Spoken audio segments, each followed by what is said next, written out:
El tesoro de Tutankamón es realmente asombroso. Se compone de más de 5.000 piezas, incluyendo 2.000 artículos de joyería y de orfebrería.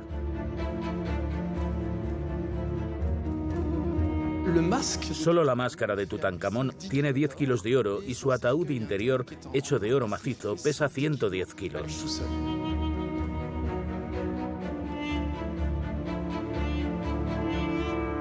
Hay objetos que forman parte de lo que se conoce como el ajuar funerario de un faraón y claramente incluye objetos de su vida cotidiana.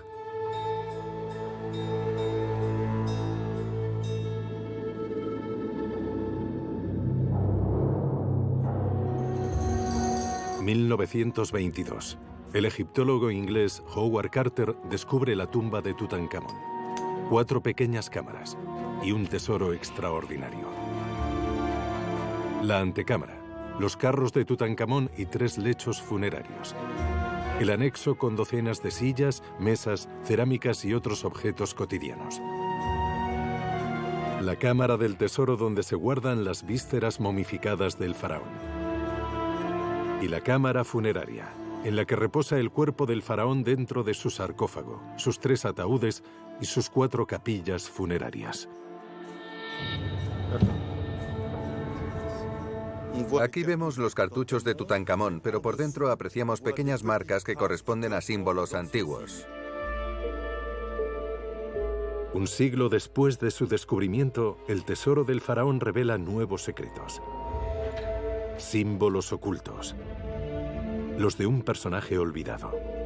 Se eliminó la marca del femenino. Se volvió a poner una hoja de oro. Se volvió a pulir de manera que ya no vemos nada más.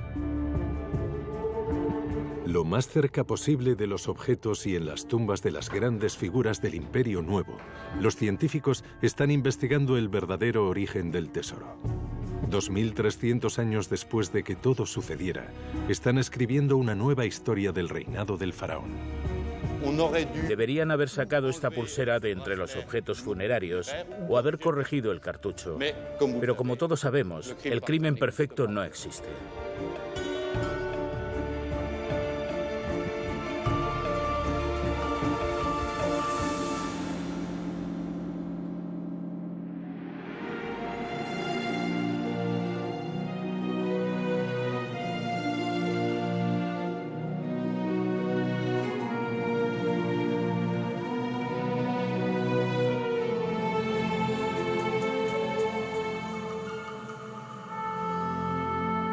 ¿Por qué los faraones, 1500 años antes de nuestra era, eligieron este lugar para ser enterrados? Probablemente por este pico rocoso, que nos recuerda la silueta de una pirámide. El Valle de los Reyes está situado en la orilla occidental del Nilo, frente a la ciudad de Luxor, la antigua ciudad de Tebas.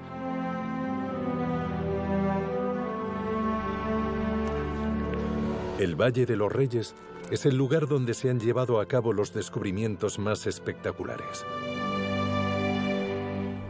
Allí se han desenterrado 21 tumbas pertenecientes a faraones. Pero también había tumbas de grandes figuras a las que los reyes querían recompensar concediéndoles el privilegio de ser enterrados junto a ellos. Aquí, en la mañana del 4 de noviembre de 1922, comienza la historia del descubrimiento de la tumba de Tutankamón.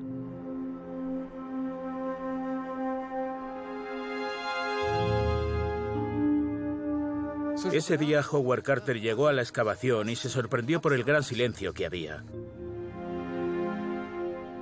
Los trabajadores estaban callados porque después de años de búsqueda acababan de encontrar algo, la prueba concluyente previa al descubrimiento de una tumba, el primer escalón de una escalera que se adentraba en el suelo.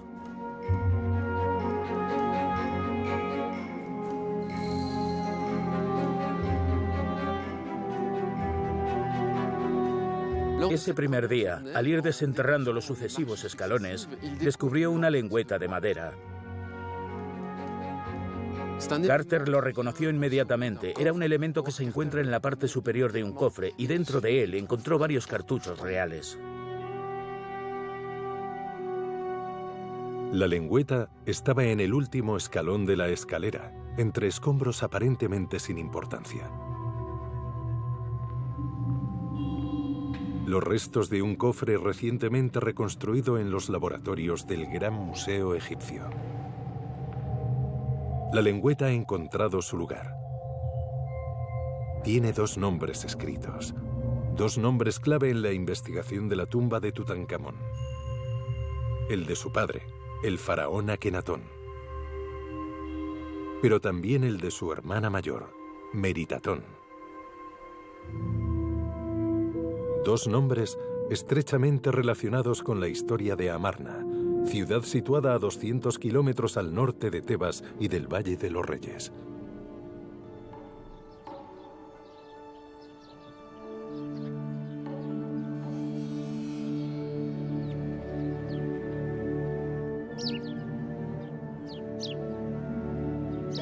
Amarna, la capital de Akenatón, el padre de Tutankamón. El faraón la había dedicado a un único dios, al dios Atón y a su manifestación en la tierra, el disco solar.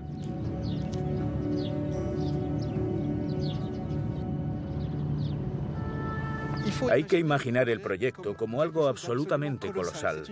Se trata de una ciudad entera de 10 kilómetros que se construyó en menos de 6 años. El rey decidió llamar a este nuevo lugar Aketatón, que en egipcio significa el horizonte de Atón. Es decir, que considera la ciudad de Amarna como el punto donde el sol aparece en la tierra.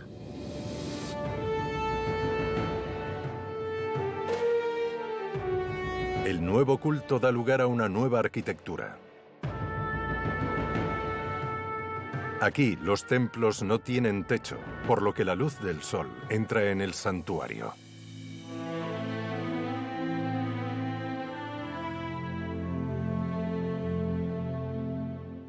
Los templos de Atón han desaparecido casi por completo.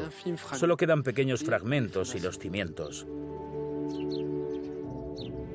Los arqueólogos británicos que trabajaban en el yacimiento querían materializar con estas piedras la disposición de las murallas en el suelo, y sobre ellas debemos imaginar muros de varios metros de altura, realizados con bloques especiales prefabricados llamados talatats.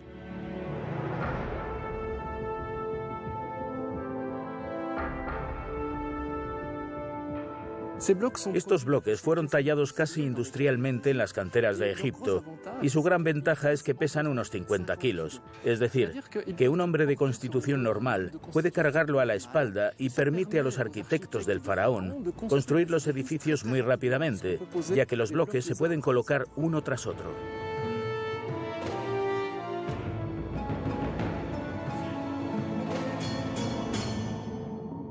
La desventaja es que aunque los muros se pueden construir muy rápidamente, también se pueden desmontar muy rápidamente.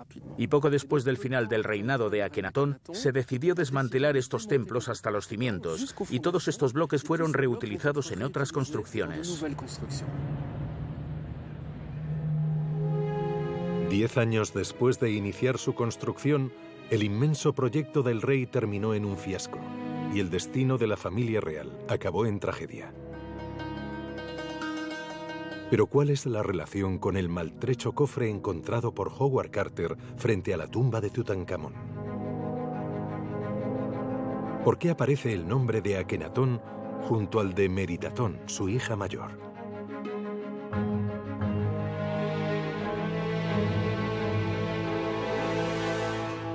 La respuesta está en la tumba real de Amarna.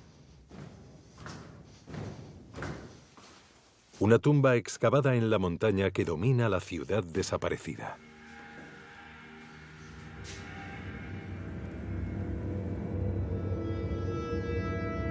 Los relieves están muy dañados, pero nos permiten reconstruir el terrible epílogo del reinado de Akenatón.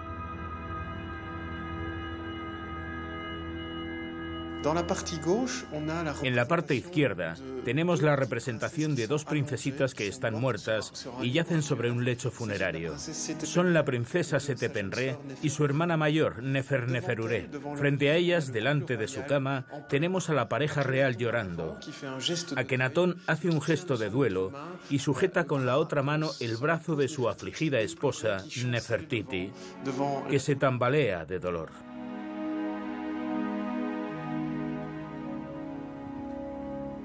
A la salida de una de las salas tenemos a un personaje destacado que es llevado por una niñera, que solo puede ser el príncipe Tutankamón, que acaba de nacer poco antes de la muerte de sus dos hermanas mayores.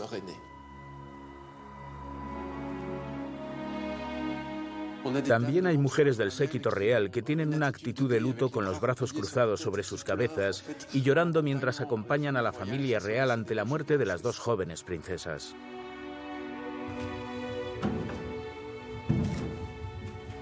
En una sala contigua, la serie negra continúa. La enfermedad atacó de nuevo y una tercera princesa murió. Y se muestra aquí, en forma de estatua y frente a la cual se lamenta la pareja real. Se trata de la princesa Meketatón.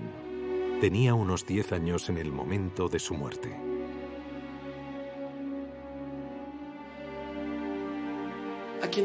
Akenatón y Nefertiti lloran acompañadas por las tres princesas supervivientes. La hermana mayor, la princesa Meritatón. Luego viene Angesenamón. Y la última y más joven, la princesa Neferneferuatón Tasherit, cuya figura ha desaparecido y fue precisamente ella la siguiente en la lista de muertos.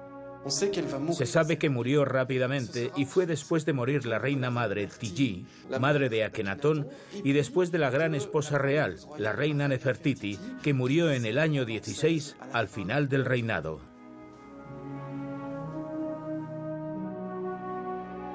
¿Cuál pudo ser la causa de estas muertes sucesivas que diezmaron a la familia real? Una correspondencia diplomática entre Akenatón y el rey de Babilonia menciona la muerte de otra esposa del faraón que murió de peste en el mismísimo corazón del harén real de Amarna. Meritatón, la hija mayor del faraón, sobrevive a la epidemia. Después de la muerte de su madre Nefertiti, se unió a su padre Akenatón y tomó el título de primera esposa real. Aunque su hermano Tutankamón es todavía un niño pequeño, se encuentra en una buena posición para convertirse en sucesor al trono.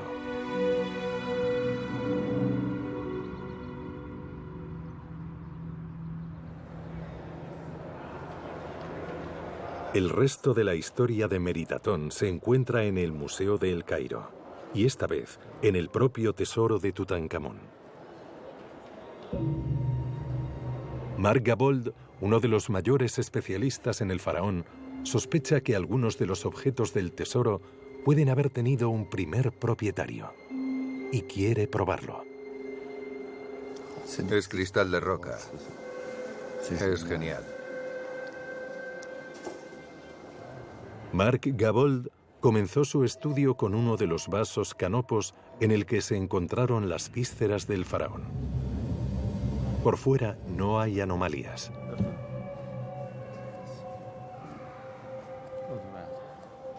Tampoco hay nada que destacar en el interior. En este cartucho es muy difícil obtener información sobre el primer propietario. Pero dentro de la tapa hay marcas sospechosas que llaman su atención.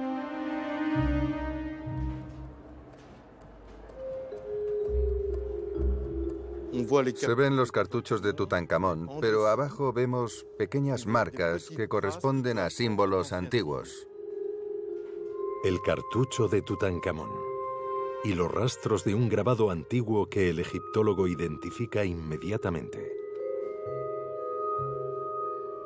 Es muy difícil asegurarlo, pero por otros ejemplos podemos reconstruir el cartucho original. Es el de la reina, a quien también se la llama la que es beneficiosa para su marido. Eso significa que estos pequeños sarcófagos con vísceras fueron usurpados a esta reina faraón. La reina es, por supuesto, Meritatón. Si bien estos pequeños sarcófagos eran originalmente de su propiedad y fueron luego reutilizados para el rey Tutankamón, ¿qué hay de este suntuoso cofre de alabastro dentro del cual se encontraban?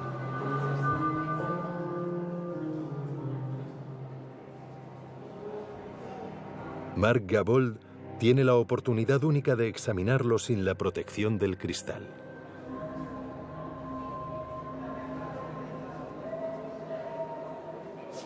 Lo sorprendente es que por la posición de las tapas tenemos una especie de diálogo entre estas dos efigies que se miran directamente a los ojos, a unos pocos milímetros de distancia, y me resulta muy conmovedor ver este tipo de escenificación realizada por los antiguos egipcios para los órganos del rey.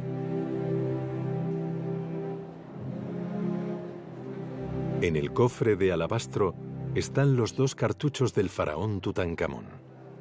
A la izquierda su nombre de rey, a la derecha está su nombre de nacimiento. Justo debajo del último símbolo con forma de pequeña cesta, hay una línea horizontal que probablemente corresponde a un nombre. Y de manera similar a la derecha vemos que hay un primer cartucho rodeado de una línea negra, pero debajo vemos los rastros de un segundo anillo de cartucho, lo que significa que este nombre fue corregido en la antigüedad y se corrigió para atribuir este monumento a Tutankamón. Uno de los objetos más sagrados del tesoro de Tutankamón habría sido fabricado para otra persona. Una vez más, Meritatón es la hipótesis más probable.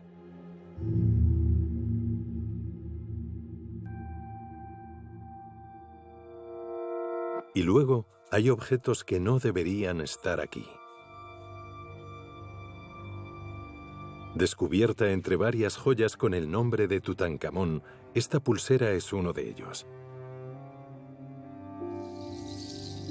Probablemente los sacerdotes responsables del entierro del faraón no repararon en ella. Vemos los dos nombres de un rey que lleva como epíteto la que es beneficiosa para su marido. Así que fue una reina faraón la que gobernó antes que Tutankamón. Y esta pulsera es uno de los raros casos en los que el nombre de esta reina faraón está intacto. Es un descuido. Se debería haber quitado esta pulsera de entre los enseres funerarios o se debería haber corregido el cartucho. Pero como todos sabemos, el crimen perfecto no existe.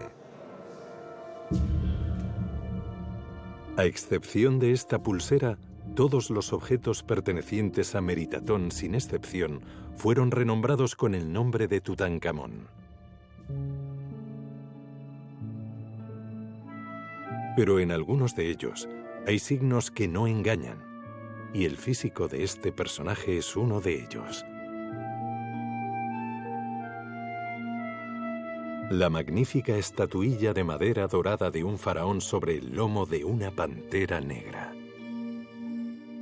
También es parte del tesoro de Tutankamón. Fue encontrado en la tumba del faraón y se supone que lo representa. Salvo que hay un detalle que no tiene sentido.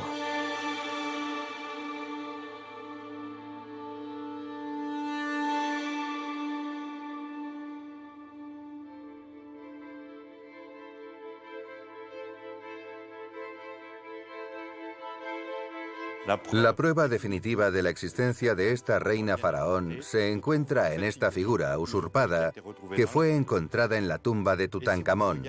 Y si se observa de cerca, la forma del pecho muestra que se trata de una mujer de 16 años que gobernó y que probablemente fue la hermana mayor de Tutankamón, Meritatón.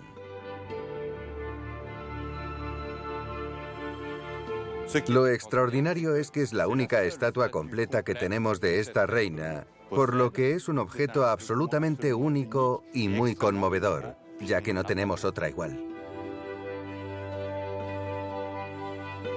Esta estatua da fe de que Meritatón perteneció al selecto club de mujeres faraones que gobernaron Egipto. A la edad de 15 o 16 años, habría logrado imponerse a pesar de que su país, la gran potencia de la época, estaba perdiendo su supremacía.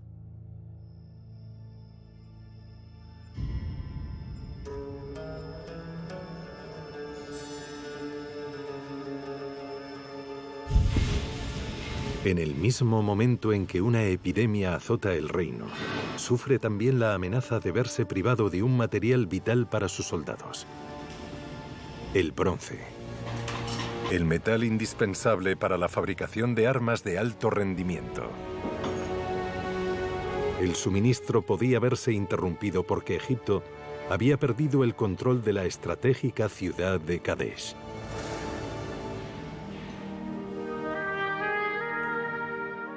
La fortaleza de Kadesh fue extremadamente importante en toda la historia egipcia porque controlaba un camino natural que conecta la actual Turquía, el reino hitita y el Medio Oriente, el corredor sirio-palestino.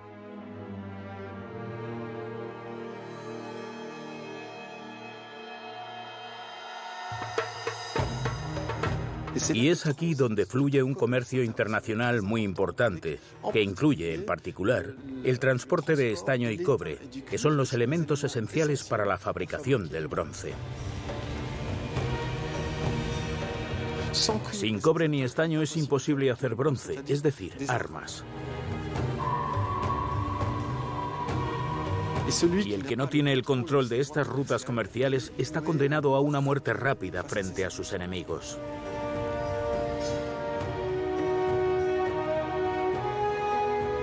Akenatón ordena que la ciudad de Kadesh sea tomada para que el control de Egipto sobre el comercio pueda ser restaurado.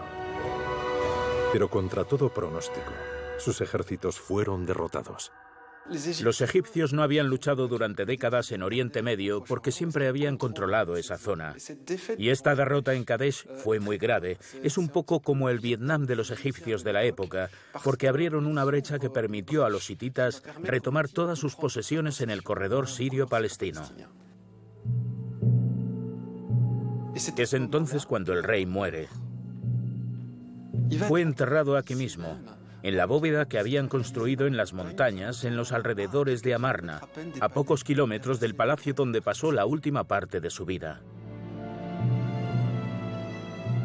La situación es, por tanto, muy grave para los egipcios, que empiezan a dudar de la conducta del rey. Empiezan a pensar que el camino por el que Akenatón les ha conducido es un mal camino, porque los dioses les están castigando y ya no les protegen en sus acciones. Tan pronto como Akenatón es arrojado a las mazmorras de la historia como un mal rey, se empieza a borrar todo rastro de su existencia.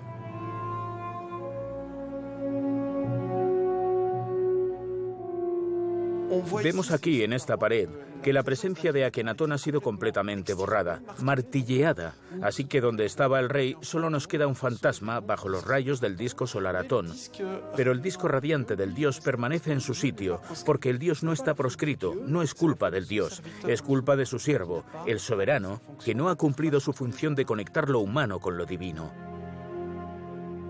Cuando su padre murió, Meritatón tenía 14 años. Hija mayor y gran esposa real de Akenatón, es la primera en la línea de sucesión. Y su hermano Tutankamón debe de tener poco más de 4 años.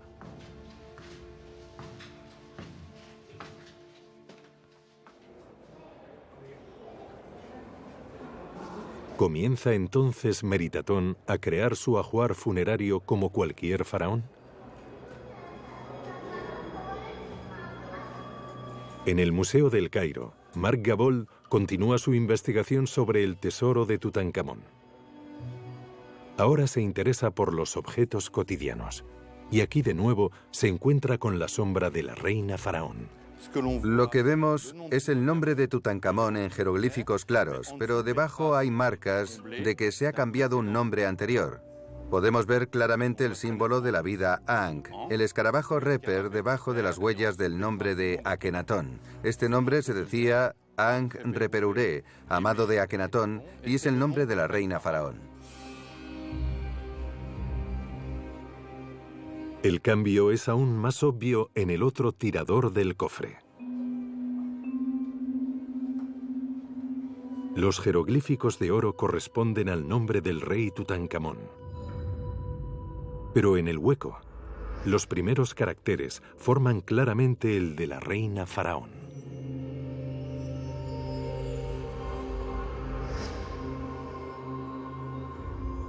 Así que esta caja perteneció a la reina Faraón y fue recuperada y modificada para el entierro de Tutankamón.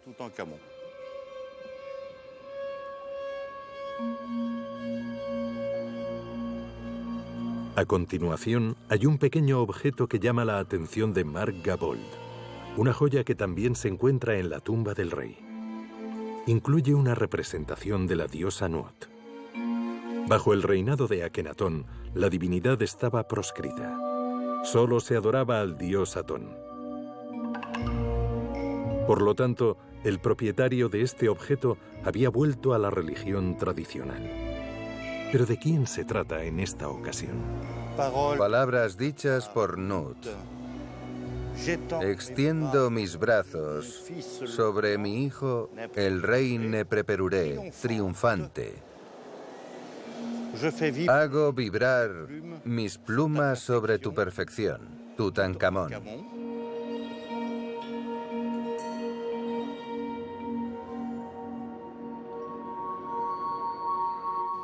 En este cartucho podemos ver muy claramente el nombre de Tutankamón, pero abajo se aprecian los rastros de otro nombre que se lee muy fácilmente, Nefer-Neferuatón, la que es solícita a su marido, es decir, la reina Faraón. Fue por tanto Meritatón y no Tutankamón quien cerró el paréntesis abierto por su padre. Una decisión importante que cambió la historia del reino cuando éste estaba, probablemente, muy debilitado. ¿Y qué hay de los objetos más sagrados de la tumba, los objetos que estuvieron en contacto con los restos del faraón? El sarcófago de oro macizo cubierto con 2 ataúdes de madera dorada. Todo colocado sobre un lecho e introducido en un sarcófago de granito rosa, el cual fue colocado en el interior de 4 capillas funerarias cubiertas de pan de oro.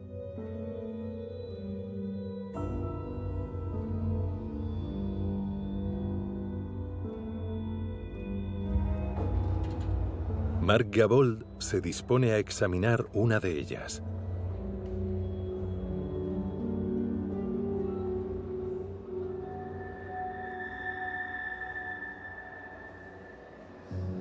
Esta vez no hay ninguna torpeza al escribir el nombre del faraón. Pero hay una anomalía en la disposición de los personajes. Un espacio demasiado amplio entre 2 jeroglíficos que desconcierta al egiptólogo. Tutankamón está vivo en la verdad. Observamos que hay 3 símbolos superpuestos, pero que no están alineados, así que hay espacio para un símbolo que falta. Esto significa que originalmente ponía viva en la verdad. Y después, en una segunda vez, se tapó la marca del femenino, se puso una lámina de pan de oro, se volvió a pulir todo y ya no se ve nada, excepto que falta un símbolo.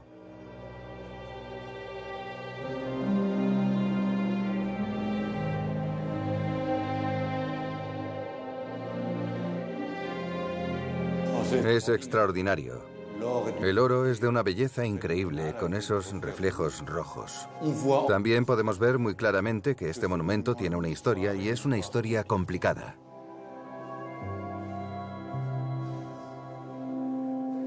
En todos los lugares donde aparece el nombre del rey se ve que la lámina de oro es más pálida que en otras partes que son mucho más rojas. Así que, originalmente, fue hecho para un rey. Los nombres de este rey fueron eliminados. Se preparó, se le aplicó pan de oro y se grabó un nombre nuevo. Pero este oro era mucho más amarillo y destaca muy claramente sobre el fondo rojo del monumento en su estado original. Es muy evidente.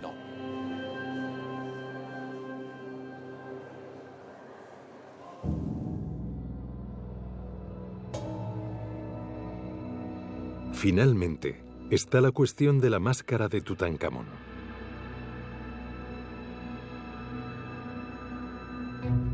$10 kilos de oro puro, el objeto más famoso del tesoro del faraón. ¿Fue hecho para él o fue usurpado de su hermana mayor? Marc Gabold ha encontrado las pistas que apuntarían de nuevo a que era de Meritatón.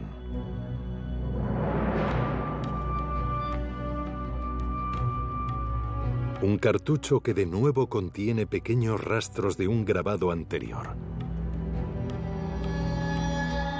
Al recomponerlos, indican de nuevo que el objeto fue forjado para la reina faraón. Su cartucho habría sido reemplazado por el de Tutankamón.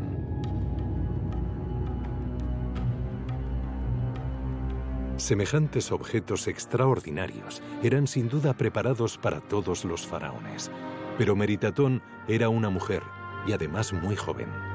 Y para ella, tales privilegios eran probablemente más difíciles de conseguir que para un rey varón.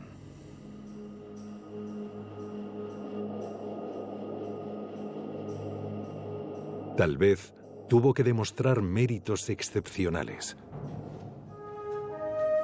En Amarna hay una tumba que podría hacer pensar tal cosa.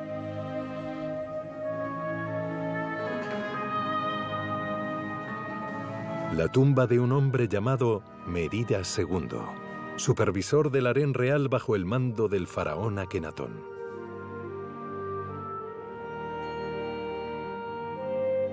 Primera imagen, 12º año del reinado, antes de que las desgracias cayeran sobre la familia real.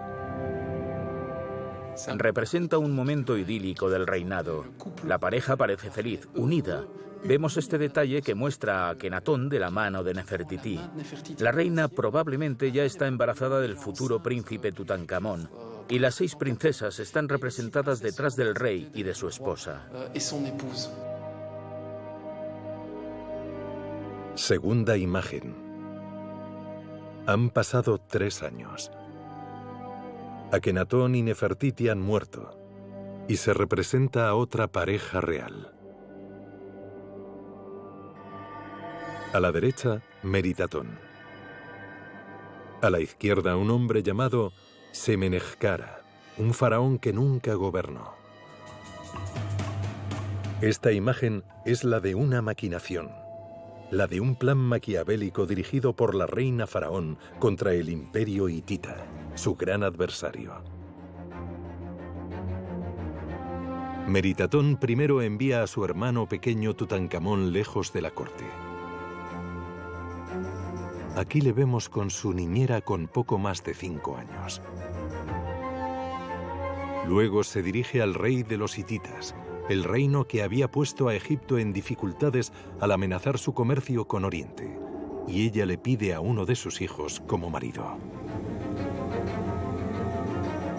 Pero unos meses después, el rey le escribe: envié a mi hijo, pero fue asesinado por el camino.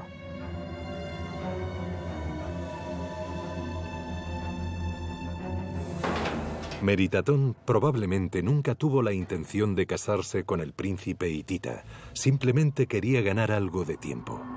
Tiempo para que su ejército asegure los suministros de cobre y estaño. Así que no sabemos si finalmente fue asesinado o si murió accidentalmente.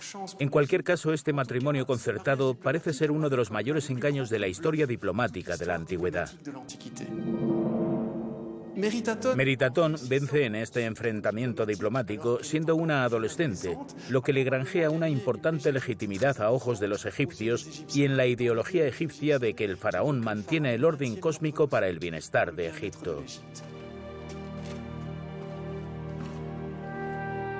Fue entonces cuando Meritatón abandona la idea de un dios único y rompe con el pensamiento y con la obra de su padre.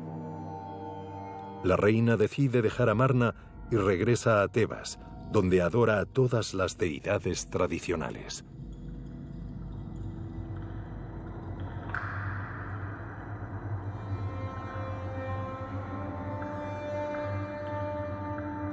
Meritatón se lleva a toda su familia con ella, incluyendo a los ya muertos, y los inhuma en una nueva tumba, en el Valle de los Reyes.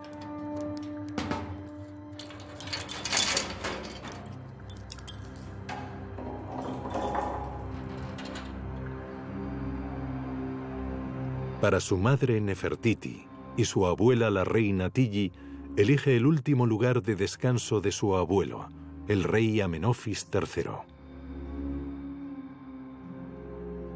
Un pequeño gráfico en hierático. La escritura de la vida cotidiana en el antiguo Egipto indica la fecha de la ceremonia.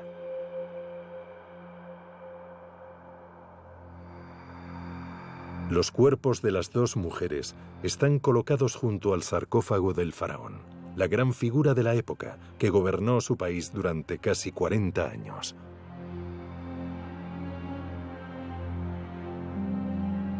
Año tercero. Tercer mes de la inundación, día séptimo. Este será el último rastro de la reina faraón.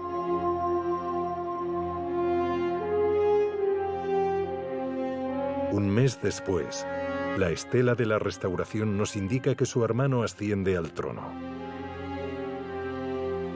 Tutankamón se convierte en rey.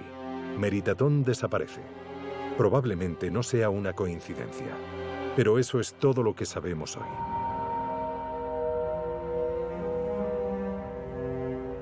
La hipótesis más probable es que muriera, lo que permitió a su hermano ascender al trono. Lo único que sabemos con seguridad es que no fue enterrada con los enseres que había preparado, sino que estos fueron reutilizados para Tutankamón. Sin lugar a dudas fue enterrada, pero no sabemos dónde. Tal vez en una tumba que conozcamos y que fuera saqueada, o en otra tumba aún por descubrir. No tenemos ninguna indicación de su destino final.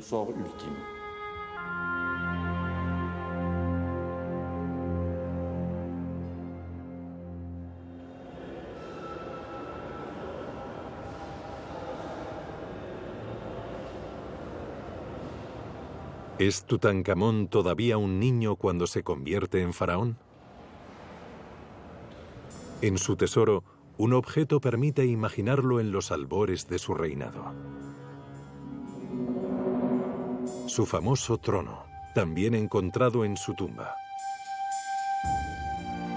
En el respaldo está representado con Angesenamón, su otra hermana mayor, con la que probablemente acaba de casarse. Un trono cuyo tamaño corresponde al de un adulto. ¿Pero se hizo para el rey en el momento de su coronación? Lo que llama la atención de Marc Gabold es la parte inferior de la silla real. Obviamente está deteriorada.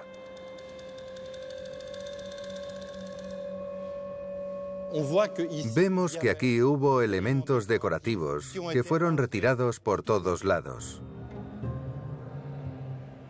Así que podemos asumir que es un desgaste normal del trono, pero también podemos imaginar que se debe a que hubo algo inusual.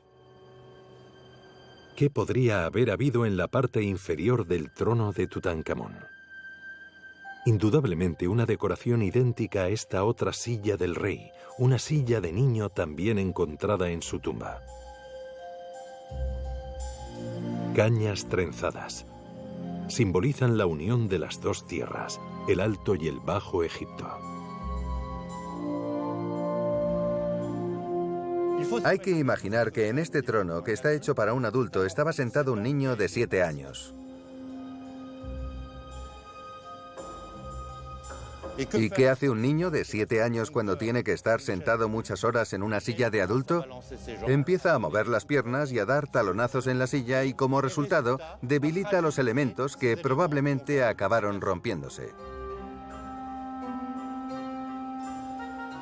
Para que quedara más elegante, cuando se rompieron algunos de estos elementos decorativos, optaron por quitar todos los que había en los otros lados. Pero esto es sin duda una prueba de que el faraón Tutankamón era muy joven y que tenía entre 7 y 8 años cuando se sentó aquí, y que originalmente este trono fue hecho para un adulto y no para él. Si el trono de Tutankamón no era suyo originalmente, ¿a quién pudo pertenecer? La clave del rompecabezas está en el respaldo del asiento.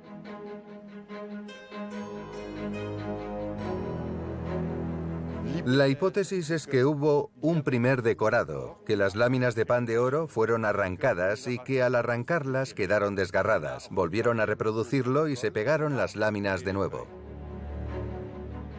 Hay otro indicio que podría confirmar esta hipótesis.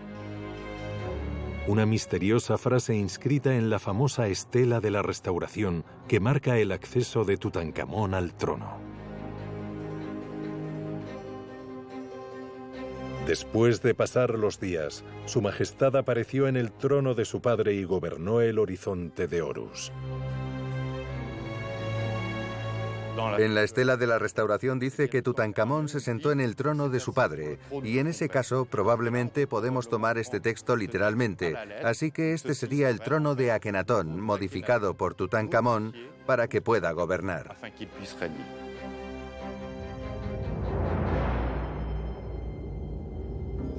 Una vez en el trono, el joven faraón debe hacer un último gesto simbólico. Su padre, enterrado en Amarna, puede ser considerado un mal rey. Pero Tutankamón debe tomar el control, y para ello sigue un proceso. Esta excavación corresponde exactamente a la ubicación del sarcófago de Akenatón. Aquí es donde fue enterrado. También es aquí donde los agentes del faraón Tutankamón vendrán a llevarse su momia y a enterrarla de nuevo en el Valle de los Reyes, dejando el sarcófago, que más tarde sería destruido probablemente para impedir su reutilización, pero también quizás porque la memoria de este faraón quedó desterrada al olvido de la historia. Volver a inhumar a Akenatón no supone tan solo llevar su cuerpo al Valle de los Reyes, donde están enterrados todos los faraones del Imperio Nuevo de Egipto. También significa cumplir con la ley dinástica según lo establecido en este papiro.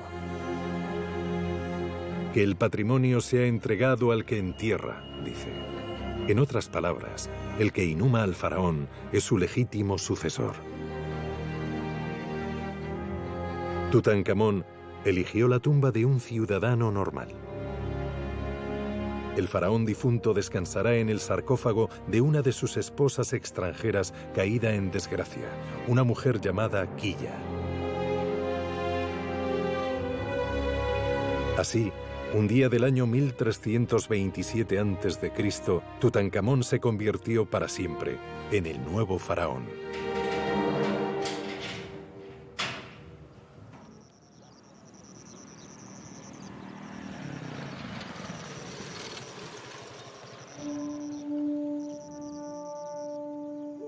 En el momento de su muerte, Tutankamón tenía unos 17 años.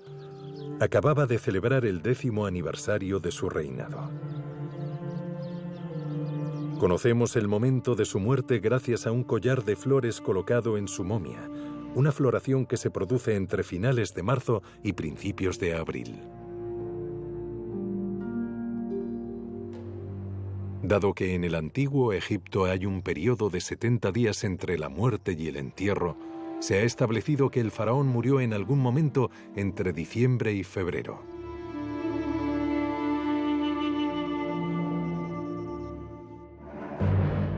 Su cuerpo es completamente afeitado y lavado cuidadosamente. Después, cosa excepcional, se le vacía el cerebro a través de la nariz y de una incisión en la nuca a la altura de la 10ª vértebra. Se vierte entonces un líquido resinoso en el cráneo. Se extirpan las vísceras, los pulmones y el corazón, y durante 60 días se colocan dentro y alrededor del cuerpo unas bolsas de natrón, un tipo de sal, para secar la materia orgánica. Las telas impregnadas de resina se insertan finalmente en el abdomen, y el mismo ingrediente mezclado con vino dulce se vierte sobre el cuerpo del difunto. Fue este tratamiento más severo de lo habitual el que quemó la carne del rey. Tanto es así que hoy en día la momia Tutankamón es una de las peor conservadas de todas las momias reales descubiertas hasta ahora.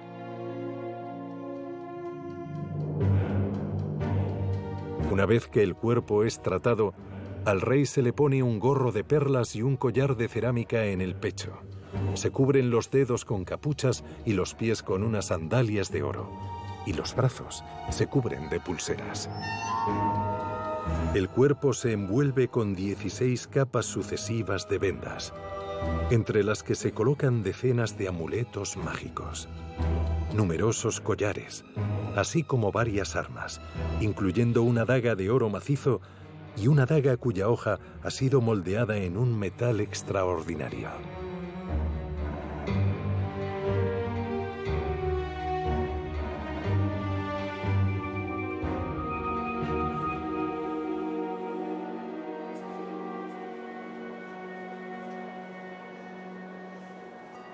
Cuando Carter la descubrió, estaba absolutamente intacta. No se había oxidado, solo había unos pequeños puntos de oxidación perfectamente pulidos y cuando probó el filo en su pulgar, comprobó que estaba perfectamente afilado. Sabemos que el abuelo de Tutankamón, el rey Amenofis III, recibió del rey de Mitanni, Mitanni corresponde más o menos al actual Kurdistán, una daga que se describe de la siguiente manera. Su hoja es de hierro, su mango está decorado con piedras azules, su guarnición es de oro y su empuñadura es de piedra de Rilabi, que se supone que es de cristal de roca. La última característica extraordinaria de este metal es que es de hierro meteórico. Era bastante común en la antigüedad utilizar el hierro procedente de los meteoritos para martillearlos, forjarlos y convertirlos en armas perfectas. En la muerte, los egipcios necesitan protegerse de las fuerzas hostiles. Y es cierto que esta daga de hierro es un arma mucho más poderosa que las armas de bronce. Así que si se puso en la momia de Tutankamón fue para ayudar al gobernante en la otra vida, ya que era un arma extremadamente efectiva.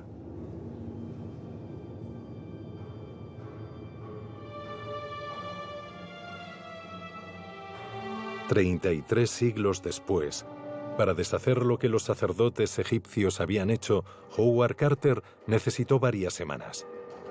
Tuvo que separar los ataúdes sin dañarlos, luego separar el cuerpo del faraón y estudiar su momia.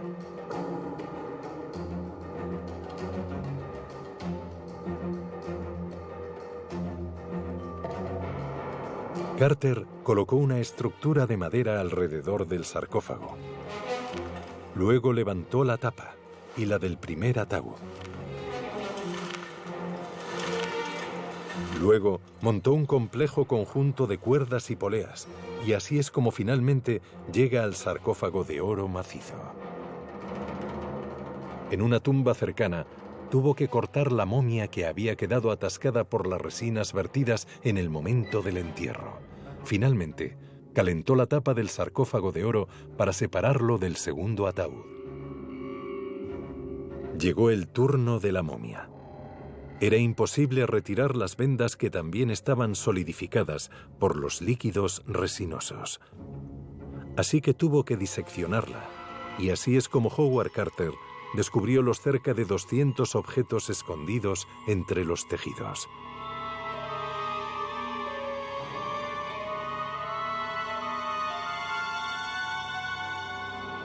Cuando terminó su trabajo, el cuerpo del rey estaba completamente desnudo, excepto su cráneo, sobre el que había un gorro de perlas, probablemente el que usó en su infancia.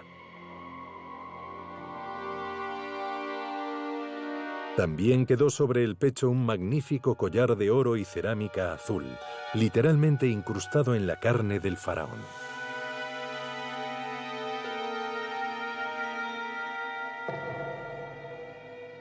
Pero cuando Howard Carter mete el cuerpo en una caja y lo devuelve a su tumba, la mayor parte del collar desaparece.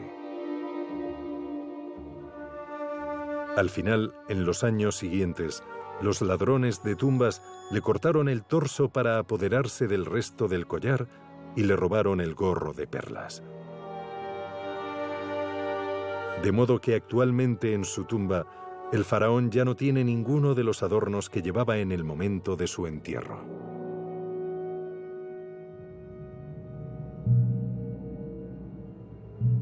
La tumba de Tutankamón ha perdido su tesoro. Pero en el corazón de la cámara funeraria se encuentra el magnífico sarcófago de granito rosa del faraón. La decoración de la tumba de Tutankamón incluye una escena muy excepcional, única en toda la historia del arte egipcio. Representa por primera y última vez a un faraón que está enterrando a su predecesor. La decoración de la tumba de Tutankamón incluye una escena muy excepcional, única en toda la historia del arte egipcio. Representa por primera y última vez a un faraón que está enterrando a su predecesor. A la derecha tenemos al faraón Ahí, que acaba de ser coronado y que realiza los últimos rituales funerarios sobre la momia del joven Tutankamón que acaba de morir.